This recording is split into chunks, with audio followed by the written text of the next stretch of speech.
भाई ब्रह्मास्त्र को लेकर लोगों का गुस्सा भी ठंडा भी नहीं हुआ था कि उर्दू ने मूवी के नाम पर आदि पुरुष नाम का एक और अस्त्र छोड़ दिया। और ये मूवी बेस्ड है हमारे पवित्र ग्रंथ रामायण पर, जिसको बनाने से पहले इस मूवी के मेकर्स पैसा ही पैसा होगा। और जैसे ही मूवी का ट्रेलर रिलीज होते ही लोगों ने इसका बहिष्कार करना शुरू किया। पर वो पैसा भूल जाओ, बस अपनी जान बचाओ। क्योंकि इस मूवी में जिस तरह से रामायण के किरदारों को दिखाने की कोशिश की गई है वो लोगों के गले नहीं उतर रहा। हनुमान जी के सिर से मुकुट गायब है, माता सीता को स्लीवलेस कपड़ों में दिखाया गया है, सुग्रीव जी को किंग कॉन्ग बना दिया गया है, शांत स्वभाव के राम जी को आक्रामक दिखाने की कोशिश की गई है। और रावण, उसका तो भाई इन्होंने ऐसा छपरी लुक दिया है कि अगर आज के टाइम में रावण जिंदा होता तो खुद का किरदार देखकर खुद ही बोल उठता, ओ भाई मारो मुझे मारो। मतलब बंदा खिलजी लग रहा है, औरंगजेब लग रहा है, पावर लग रहा है, तैमूर लग रहा है, लेकिन रावण किसी एंगल से नहीं लग रहा। एक तो आंखों में भर भर के सूरमा, ऊपर से छपरी हेयर स्टाइल के चक्कर में रावण का अहंकार कहे जाने वाला मुकुट ही गायब कर दिया। और भाई सोने की लंका कम, कोयले की लंका ज्यादा नजर आ रही है। उसमें से तो सोना ऐसे गायब कर दिया गया है जैसे उसी सोने की लंका के सोने को बेचकर फिल्म बनाई गई हो। हर तरफ कालापन। ये सब क्या देखना पड़ रहा है? अच्छा है मैं अंधा हूँ। लेकिन ये सिलसिला यही नहीं रुकता।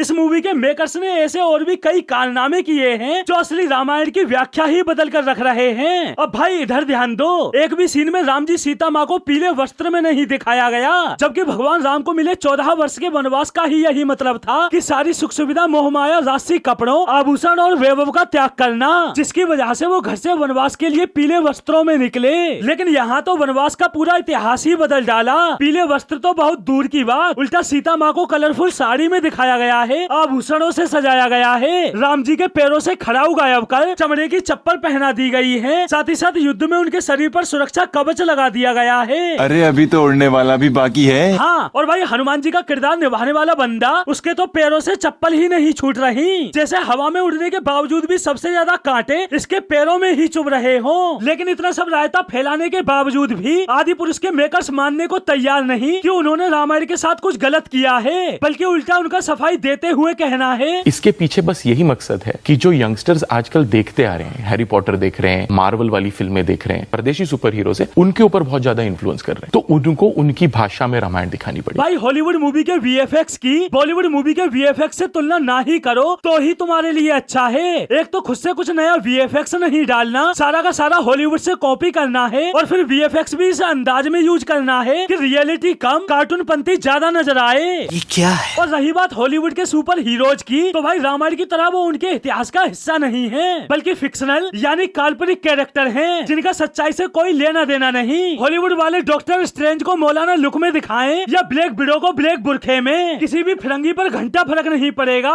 लेकिन हिंदुस्तान में बात है लोगों की आस्था की, इतिहास की, धर्म की। अगर तुम इस बात को भी भूल गए ना तो भगवान तुम्हें कभी माफ नहीं करेगा। और भगवान ने तुम्हें माफ भी कर दिया तो वो लोग तुम्हें कभी माफ नहीं करेंगे। और भाई यही तो हो रहा है, इस बार लोग माफ करने के मूड में नहीं दिख रहे। हर तरफ मूवी के बैन की मांग उठ रही है, जिसकी वजह से मूवी के मेकर्स इतने घबरा गए हैं कि शायद ही कोई न्यूज चैनल बचा होगा जिस पर जाकर इन लोगों ने सफाई ना दी हो। और भाई दे भी क्यों ना, आखिर 500 करोड़ दाव पर जो लगे हैं। अरे बहुत बड़ी रकम है भाई। लेकिन हैरानी तो मुझे इस बात की होती है कि इतना कुछ रायता फैलाने के बावजूद भी मीडिया को आदि पुरुष में कुछ गलत नहीं नजर आ रहा, बल्कि उल्टा उनका फिल्म मेकर्स से कहना है तुमने कुछ किया ही नहीं और हमने तो कुछ देखा भी नहीं। भाई वो क्या है ना, ये पैसा बोलता है, ये पैसा बोलता है। और यही तो सेम किया था इस मीठे करण जौहर ने भी। 410 करोड़ के बजट से ब्रह्मास्त्र मूवी बनाई और मूवी का बॉयकॉट होता देख 200-250 करोड़ पीआर मार्केटिंग पर और खर्च कर डाले, जिससे मूवी का बजट बना 600-650 करोड़। और मूवी का वर्ल्ड वाइड कलेक्शन कितना है? 427 करोड़। मतलब बंदे को शुद्ध घाटा हुआ लगभग 200 करोड़। हालांकि घाटा तो और भी बहुत ज्यादा है, लेकिन वो सच्चाई किसी के सामने लाने ही नहीं दी गई। और ये बात करण जौहर समेत बॉलीवुड के अन्य निर्माताओं को भी अच्छे से पता है कि ब्रह्मास्त्र मूवी का हकीकत में हश्र क्या हुआ।